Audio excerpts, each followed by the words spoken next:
Hello and welcome back to Geek on My Sleeve. Today we will be doing a spoiler-free book review of Dungeon Madness, Book 2 of the Divine Dungeon series by Dakota Krout. I am your host Carl, and today I have my good friend John joining me. And to get things started, John is going to jump into the Goodreads summary for Dungeon Madness. All right. So for the second book, we have both Cal and Dale have become stronger in spite of each other. The Dungeon Cal knows exactly how much their power has increased and is working daily to become exponentially more powerful. His schemes are becoming more complex, and his dungeon, aka his body, more deadly. Dale works to subvert the plans of the dungeon, but his opponent is onto him. Hearing a voice in his head distracts him in critical moments, requiring him to fight his mind even as he battles deadly creatures. Unbeknownst to both, their fight is not with each other, it's for the continuation of their lives. Madness threatens the land, and it is coming for them. Thanks, John. So the book comes in at 422 pages in paperback, and the audiobook narration is done by Vicus Adam, and the total length for that is 12 hours and 1 minute. So it's a decent sized book falling in the fantasy slash lit RPGs genre. Again, we're going to do our best to keep this spoiler free, but we are assuming that you've read the first book, Dungeonborn. So, book two picks up right where book one left off. All right, next book. Here Right, we go. right. So, if you look at it as a whole, it flows really well. There's no time hop, there's no catching up on what you missed in between the two books. It just picks right back up where, again, spoiler alert for book one, Dale dies and Cal steps in, and we find out the true meaning of book one's title, which we were talking about a little bit off air, of Dungeonborn. Dale becomes Dungeonborn. You get all these feel goods of like, oh yay, way to go, Cal, stepping in for saving Dale. For those of us who were rooting for Dale, some of us may have been hoping that he was dead and we can move on with the story. We end book one feeling as if, all the potential there of, what could be this epic alliance of the two main characters. And then, bam, Dungeon Madness. Get into book two. And book one, I feel we spend a lot of time really trying to develop the world, develop the characters, introduce us to the magic system. I'm not sure how it was for you, John, but I felt book two, the pacing, the scaling, the speed just really starts to pick up. What are your thoughts? I would agree with that statement. When I started reading everything for the second book, a lot of the previous character development, especially for the main characters that we're going to be reading about in the first book, they didn't do it as much in the second book, but they Mm-hmm. instead used that same time frame, like the same characterization and like writing style for other characters that they introduced, so like side characters. But the as you mentioned, like the book starts ramping up pretty hard Mm-hmm. with a very nice ending to the book. Yes. When I went back and reread this book recently for this video, I forgot how much of the book was devoted to the climax at the end. And there's a lot of good action in book one, but I feel that Dakota Krout really stepped it up in book two, and we got just that much more action, that much more of the scaling, the world building. Book one, it's very focused on Mountaindale, where in book two, you get to see a lot more flavor of the world, a lot more of the fantasy races.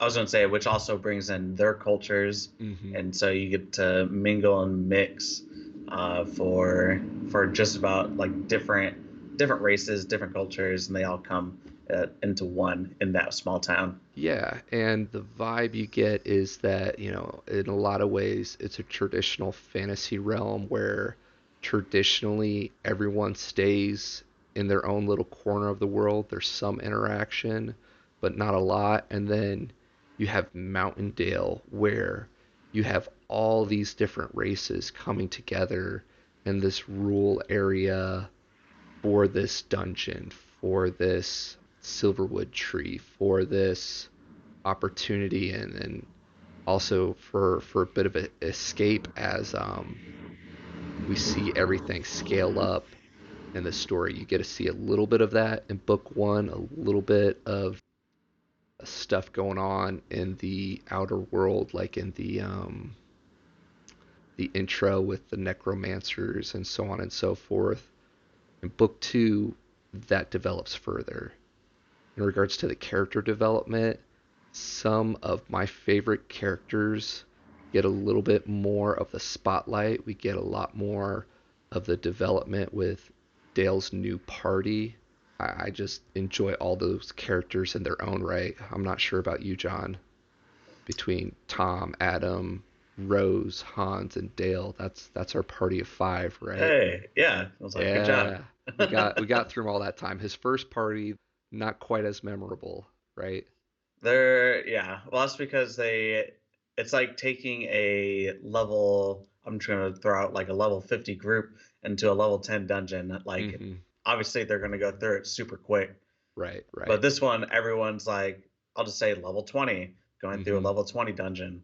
Mm-hmm. And they're all like, of course, it's going to be a lot more difficult. As far as like character development, like they definitely brought out more for the side characters. Everyone still gets character development, but like Even Hans, Dale. Dale, Yeah. they don't get as much per se as some of his others team members, Mm-hmm. just because there's a lot more you don't know about his team members where you already Mm-hmm. know Mm-hmm. quite a bit about the other guys.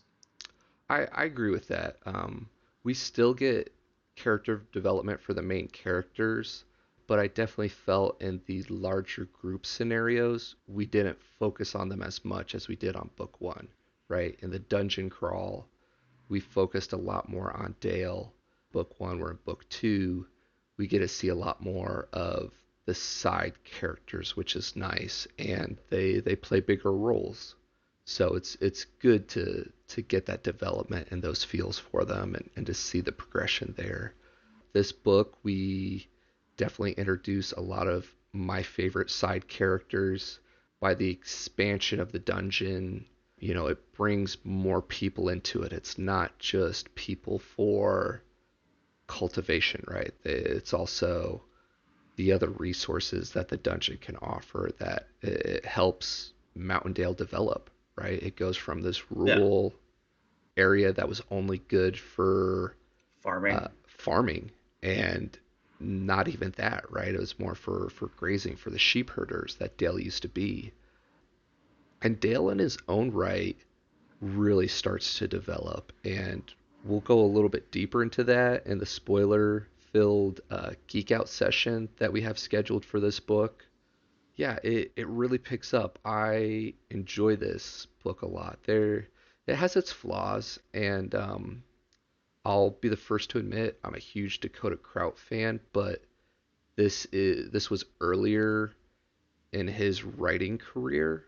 But that being said, for me, a lot of second books drag, right? Because, they're building for that final book climax. But in book two, and I'd love to hear your thoughts on it, John, I felt like it was good in its own right and it didn't drag on. We still progressed the story, everything's still scaled, but we also had like a fifth of the book devoted to this huge climax, right?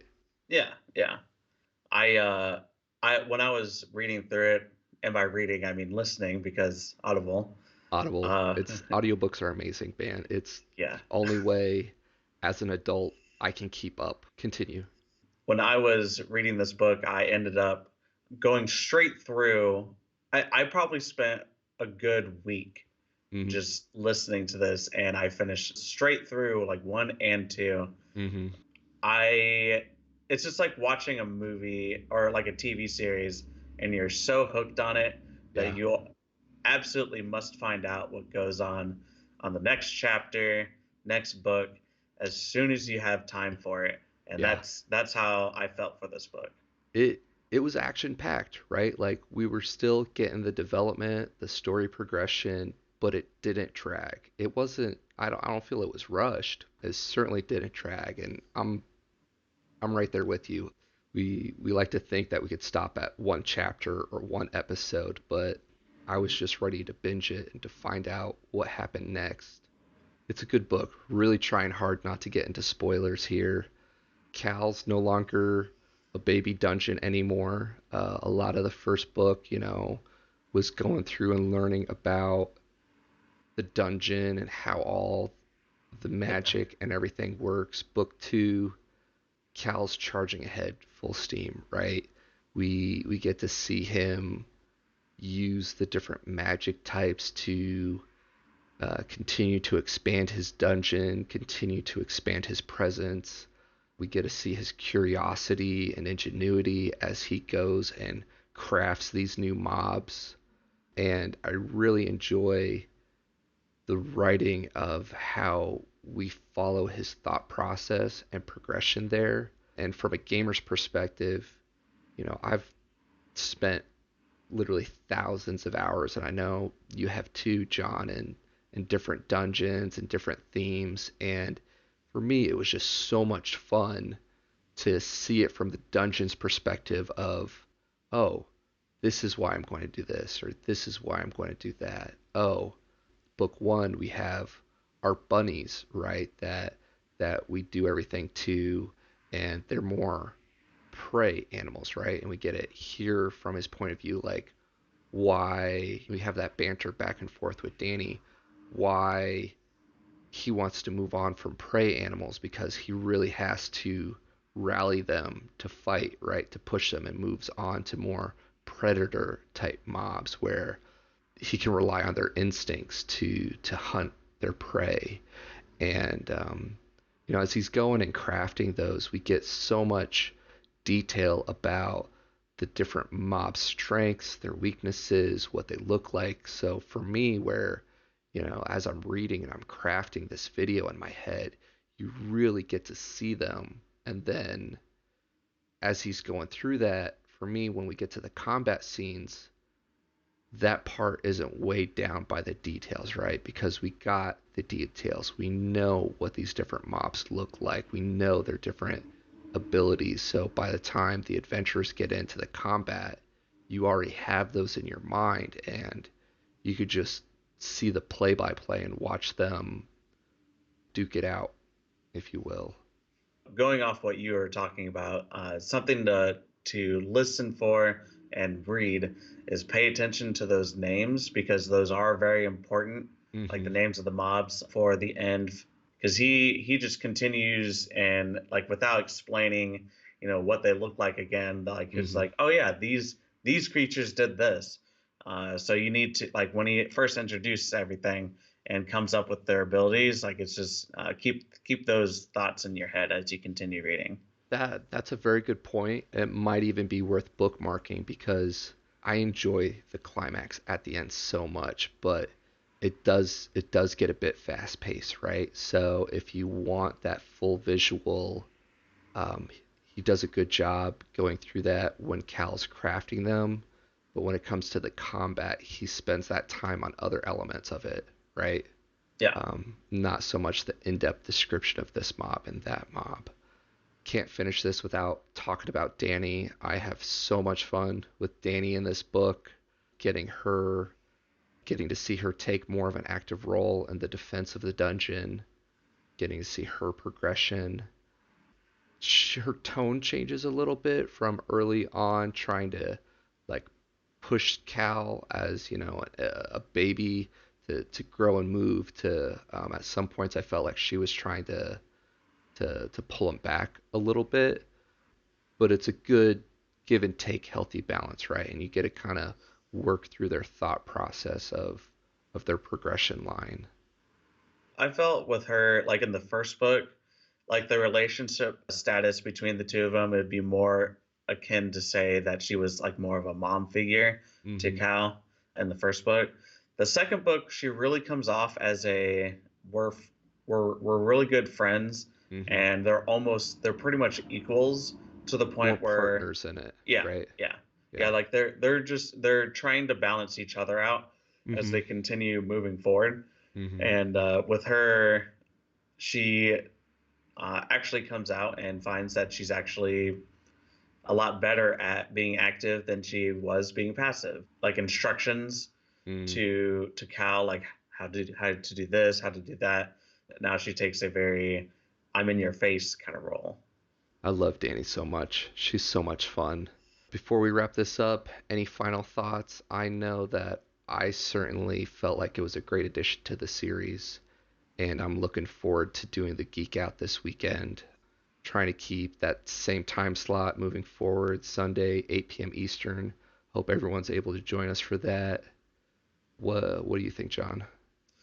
This book is definitely worth the read. If for anything, the ending, the overall thoughts, it's just a great book. I highly recommend it.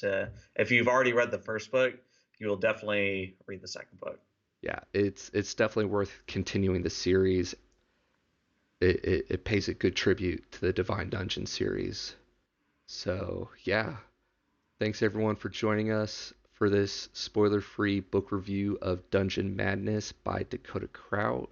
If you haven't already, please like and subscribe. We greatly appreciate your support.